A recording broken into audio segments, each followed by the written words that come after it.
barbershop conversation. Thank you. Feel free to hit the subscribe button, hit your notification button, go to the description box, follow me on Instagram. So my pre-fight assessment, I haven't watched any fights yet. I'm really going to start digging into this fight. I would say after this weekend, after the NBA Summer League ends, in that way, because that's allocating all my free time, watching these young kids get up and down the court. Uh, just as this is just on the surface level, don't read into it. Don't place a bet. I know I'm undefeated in my last 26 fights, but don't read into this. I'll do a better breakdown probably the night before or probably after the weigh-in or something like that when I get to really touch and feel the energy and the spirits of the fighters, because I think this is going to be a spiritual fight per se.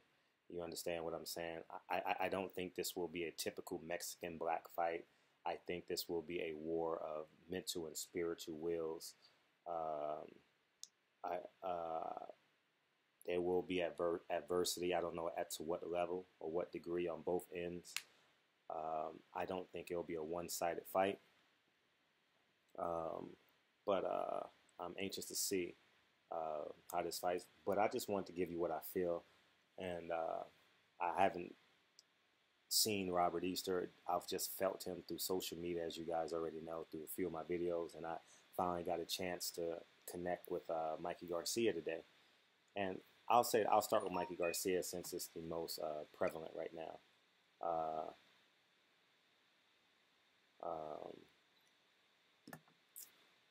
Mikey Garcia has laser focus, and that's not often something that most great athletes have. I mean, or I say good athletes have, because they depend on their physical talents far too long, and then when they get later in their career, they realize that they need to be a better intellectual to extend their career to maybe a third contract, maybe as a backup in their late 30s or something like that, just to hang on and quote unquote get some John Sally money or some Ron Harper money. You guys know what I'm talking about. He has laser focus. He's never really been a really physical specimen. He is the guy, in my personal opinion, that will take advantage of your mistakes after round 4. Like he's the kind of guy that computes the things that you do. It's not like a Floyd Mayweather style where Floyd Mayweather will literally shut you out if he so chooses. Mikey Garcia isn't that style of fighter. He just knows what's your ABC, what's your cadence, what's your rhythms. He'll figure that out by the 4th round. And because he's not Roy Jones physically gifted, he may get hit a couple of times because he doesn't have the ability to get in and out of the way. But he is a cerebral assassin. And his laser focus is what's, I believe, one of his key elements to this fight. He's not going to come in with 6-pack abs. And people may say that he's overlooking this fight. I don't think he's overlooking this fight. I think he's excited about his future. I'm not sure if you guys fully understand. Some of you guys may say, well, that's a synonym for overlooking the fight. You understand what I'm saying? But I'm not saying that. I'm saying that, sort of like Kobe when he got drafted. Yeah, I got drafted. We're going to have this draft celebration party, but I'm going to the Hall of Fame. And I think that's where Mikey, he won't publicly say that, but I think that's where he's at. Like, okay, on to the next one, on to the next one. I got the belt at 140. I got the WBC at 135. Now I'm on to the next one. I'm just keep on going. I'm going to keep on going. He's one of the guys that will look up when he's 50 and be like, and forget half of the accomplishments that he's accomplished. He's one of them type of guys. You understand what I'm saying? Where you read in his discography, how you say that word? Discography. You guys just put it in the comment section and laugh at me later. But he's just one of them guys. Wow, I did that. I did that. I believe genuinely he's the kind of guy that really forgets what he's done. And,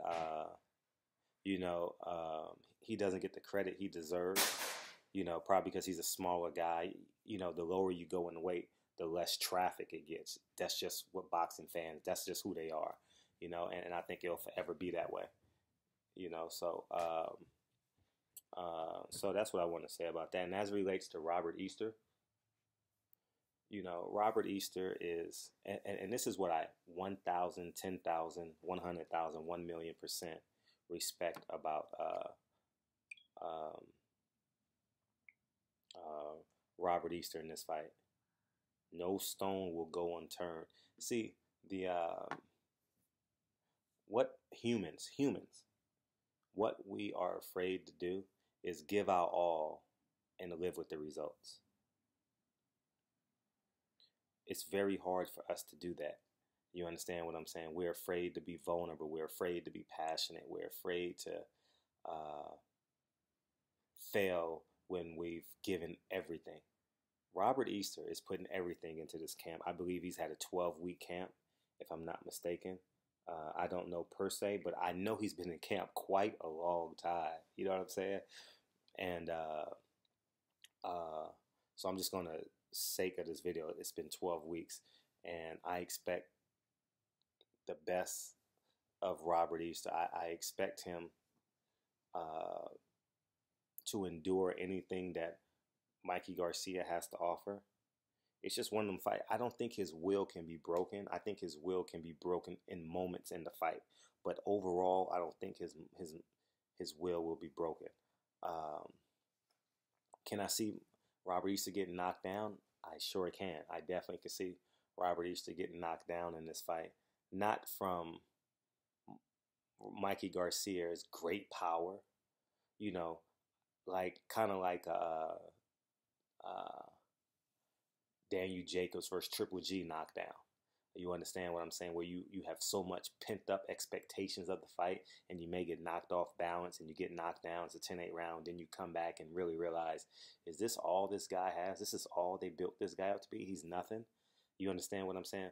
I'm not saying Mikey Garcia is not. I think Mikey Garcia is a hell of a fighter, and I've been saying that for years. Go through my discography of videos. I love you say that word. You know what I'm saying? So I've always been a fan of uh, go in the library, Lincoln. Lincoln, go in the library while I do the video. Yeah, I'll turn the light on in a minute after I do the video. And um, that. And so that's what I think about Robert Easter. I think Robert Easter is the is going to be the truth. He looks like he's about 8 pounds away from being weight. I don't think there's no such thing as overtraining. I think that there's a such thing of over exaggerating reality. Well, I should say there's such thing as an overtraining because you definitely can leave some of your physical attributes in the gym, and that was one of the questions I asked Robert Easter. Go back to my Fortuna stuff when he was on the undercard of Earl Spence. I think that was, if I'm not mistaken. Um, I think that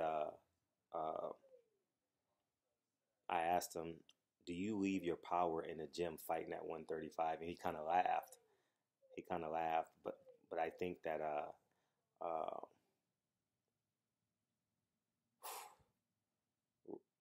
I'm excited to see what Robert Easter has to offer. And I haven't been this like engaged in a fight in a long time. You know, probably since Deontay Wilder. Not in, but it's a different type of engagement because I'm not emotionally attached to any of these fighters. I respect and love what they do, but I'm not like a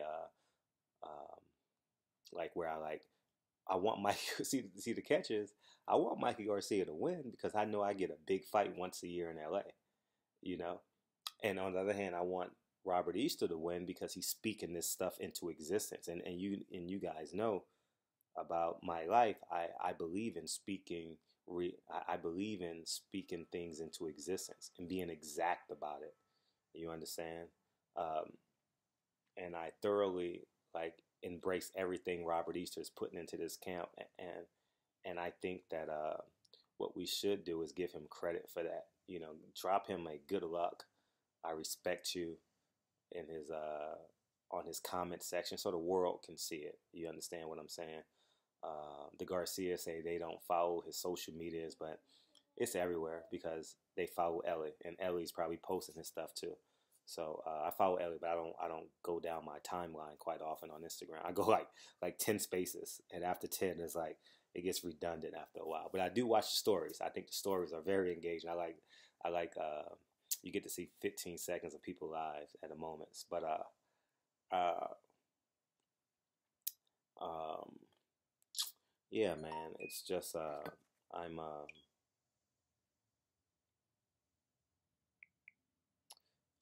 excited. I'm excited for this fight. I don't know who wins the fight. I'm being honest. When the fight was signed, I was overwhelmingly Mikey Garcia. When he started camp late, I thought that maybe he was being disrespectful to boxing, and then I realized he's always only 15 pounds away from making weight. And but he is a no disrespect. Don't take this out of context, guys. He's not a muscle bound guy. So he has room to move. You understand what I'm saying? In his weight, he can lose 15 pounds. He can gain 15 pounds and lose 8 in 3 days because he doesn't have the muscular attributes that, let's say, like a Sean Porter. You understand what I'm saying? Or like Andre Berto. You know what I mean? Like once you start getting down to the nitty gritty, there's nowhere to go. You understand what I'm saying? But when you have a higher fat content index, there's more to lose. You understand what I'm saying? And that's what. So he walks. He say he walks around at 152, and I 100% believe that he's somewhere in that realm because I've seen him out of camp. You know, those 2 years where he wasn't fighting, he looked like he was no more than 155. You understand? But he's a smaller 155 in terms of frame. I don't know what his reach is, but maybe it's in his reach. You know what I mean? Like I don't know where he keeps that because I mean he looks pretty lean. You know, per se, he just doesn't have like the the block abs like a Timothy Bradley or you know Floyd Mayweather, Fernando Vargas against Oscar De La Hoya. I know he used PEDs for that, but like that, I'll give you guys a Latin example so you guys in the comment section will be like, oh, all black fighters. Well, it's typically black fighters that has the rock hard abs, especially when you get into your 30s. You know what I mean? Where your God given genes tend to take over. Um, but I'm excited for this fight, man. I want to thank Mikey Garcia today for being really candid. He's very genuine, man. He's a genuine dude, man. I hope that every boxing fan gets a chance to meet him. He never turns down an interview. He never turns down an autograph. He never turns down a photo with fans. With all due respect to everything that's going on around him, I've never seen. He's always gracious. His smile is genuine. Unlike Oscar De La Hoya, I'm not putting Oscar De La Hoya intentionally in this video, but I'm just trying to draw a comparison. Unlike Oscar De La Hoya's smile, where you knew it wasn't authentic, Mikey Garcia's smile is really, really genuine and authentic. And I really want you guys to meet him. Like he is really that kid in your neighborhood that becomes great. I mean, no lie. Like he's gonna come back to the community. He's gonna come say hi. He still knows your grandmother's name. He remembers when y'all played kickball in the parking lot in the summertime. He remembers when y'all stole the Skittles from the liquor store. Like he's that guy. Like he's not that guy that won't come back and say hi, although he has a big house in the hills. You know what I mean? Per se, quote unquote. I don't know where he lives, but I'm just giving you guys a visual. And that's what I love about him. I like, and you guys know I'm a huge fan of father sons. That's what father son combination. I know they're brothers, but Big G started this whole thing. I don't care if you're Mexican, white, black. I'm just organically attracted to the father son combination. I've always been that way. So Shane Mosley was and Roy Jones, obviously Floyd Mayweather, but those were like my introductions to it when I was a young lad, 12, 13, 14 years old, when I really, really fell in love with HBO boxing per se, HBO boxing, So I grew up on that shit. Grew up on fucking Emmanuel Stewart and George Foreman. Man, I grew up on them son of a guns, man. Whew. Emmanuel Stewart, rest his peace, rest his soul. Um, yeah, man. So if you guys come to the fight, come to the weigh-in. I'm sure they're gonna do something in the community probably Tuesday before the fight. If you get a chance, go out. I don't have the fight schedule or agenda, but I know they're gonna do something really, really community based because it just makes sense. He's in his hometown. It might be in Riverside, it might be somewhere else, but I think that's just would be a great gesture for the promotion team to do something like that at small level, grand level, medium level, whatever, just to get him in a thankful position because he really carries that spirit in real life. You know, Mike Garcia's never turned down an interview from me, never ever turned down, and I genuinely mean that. I don't say shit because I'm not in the moment neither. Nah, the Garcias is literally like me interviewing the Watsons or the Porters or like I'm not in the moment right now just because I just left his work. I'm just being real genuine and real being authentic with you as I can. Um, Robert Easter, um, you have a tall task coming in. There's going to be about 13,000 fans in there that don't like you. They're gonna call you nigga, mayate. They may even throw beer on you when you walk down to the arena. Um, they may even boo you when the fight goes flat. Um, the hotel employees don't like you. I mean, Mexican boxing in LA is big. I just want you guys to. I'm not drawing no racial lines. I'm just speaking reality. All right. So stay out. Well, no. Feel free to put in the comments. I really don't care. Uh, uh, uh, yeah. So I just want you to understand what you're up against. You understand? You're up against an entire city. You're up against an entire culture. You understand? You might want to call Shane Mosley if you have his number. I had his number. If you call me, I mean, if you, but Shane Mosley would be a good guy to contact. Just to give you an overview of fighting the biggest Mexican star in LA.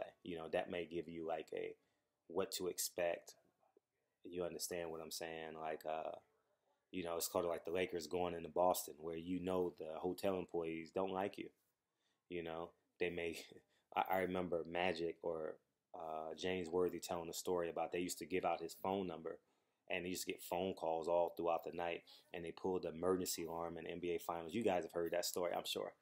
And they wouldn't eat rooms. They wouldn't eat room service. The Lakers. Uh, Google the stories. It's all on the internet. You guys can watch that. But I'm not saying it's to that degree. But fight week, Wednesday, Thursday, Friday, Saturday, it's all about Mikey Garcia. And you guys don't think Mikey Garcia is a star? Shit, y'all motherfuckers better guess again. Mikey Garcia is real out here in LA. I'm being really, really real because I play basketball in Downey, and I had two conversations about Mikey Garcia today. I played basketball really early this morning. Got up 3:30 this morning, played basketball, and I had two conversations about Mikey Garcia today, and there was about 25 people in the gym. So that tells you, you know what I mean, how his popularity is growing. I'm on a basketball court, and two people asked me about Mikey Garcia. You guys may say, well, that's only two people, but remember, I'm on a basketball court. Yeah, I'm not in a concentrated boxing environment. Um, so we'll sit back and see, man. I think that it's gonna be a fun ride, man. I'm excited. I'm looking forward to covering this fight. Man, I'm excited to cover this fight, like for real. I'm excited because for once I really really get to sit back and be one. I can be 100% objective about this fight. I have no dog going into this fight. No dog. I can tell you the pros and the cons and the good, the bad, the ugly, the beautiful, and sit in it. Like I haven't had that in a long. I'm being really honest. Like I haven't had that in a long time. Gary Russell fight. I love the family. I don't know. I mean, I had a chance to know them, not personally, but and father son combination. I love that how they love I love the culture. You understand what I'm saying? I love that about him. What was the last fight I covered? Earl Spence. It's hard not to like Earl Spence. You know, our relationship is growing. Derek James is growing. So I'm just, you know, it's so there's like some affinity there. You know what I mean? And I forget the fight before that I covered. You know, Leo Santa Cruz. Like I fuck. Like how can you root against Leo Santa Cruz? His dad is fighting cancer.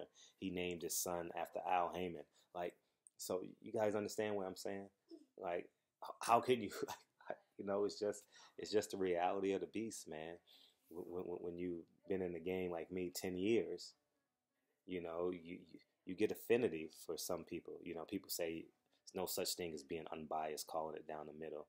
You know, for the duration of your career. In the moments like this Mikey Garcia Robert Easter fight, I can call it down the middle.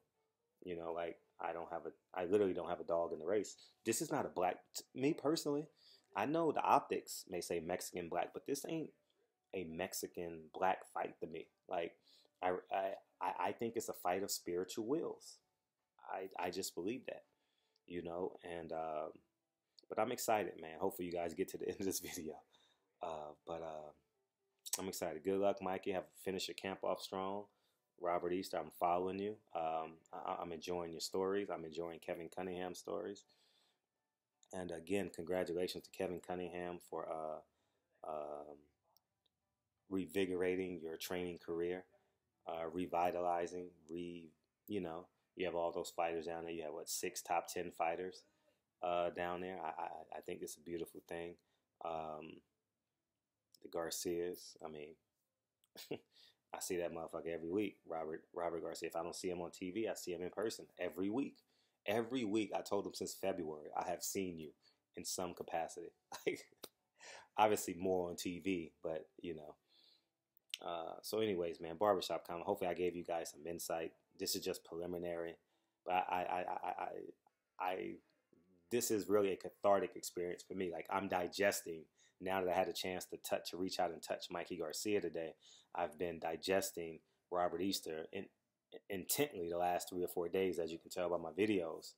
Now I get a chance to really be in the presence of Mikey Garcia and fully understand. And again, I'll say this: I'm not in the moment. All right, interviewing and being around Mikey Garcia is, I'm being honest, it's like hanging around the Porters. Me talking to Robbie Garcia is me talking to Sean Porter, Kenny Porter, the Watsons. I see them. I see these guys so often. Like it's, you know, it's not that. So, anyways, man, barbershop conversations, man. Feel free to hit the subscribe button, and talk to you guys soon. But I'm real interested to see your comment section. Let me know how you guys see this fight going, and we can move this. We can move it forward. Let's have dialogue. We got 2 weeks, and like I said, it's not. This ain't a Mexican. This ain't my typical Mexican black fight to me. Like I don't, you know. And some of you guys, a lot of people say I race bait a lot, but economics and race plays a part in everything that you do in this world. And you guys are gonna say, "Oh no, it doesn't. No, it doesn't." La da da da. Okay, okay. I'm a realist. So economics and race plays a part in everything that you do in life, from the moment you're born to the day you die. All right, and a lot of times it's the perception, or just as many times it's the perception as the people you engage with versus the perceptions that you have upon engagement of the meeting the other person. So, anyways, man, barbershop conversations, man. Feel free to hit the subscribe button. Oh, I'm sorry. Like I'm trying to find a way to finish that thought, but I think this is a spiritual warfare. I think this is a fight of spiritual wills. You know, this fight is done in where you toughen the amateurs, where you mentally toughen the amateurs. Do you believe in something greater than you? Do you believe your purpose is greater than the physical realm? And you guys may say, Fred, what the fuck are you talking about? Just remember Deontay Wilder's 7th round.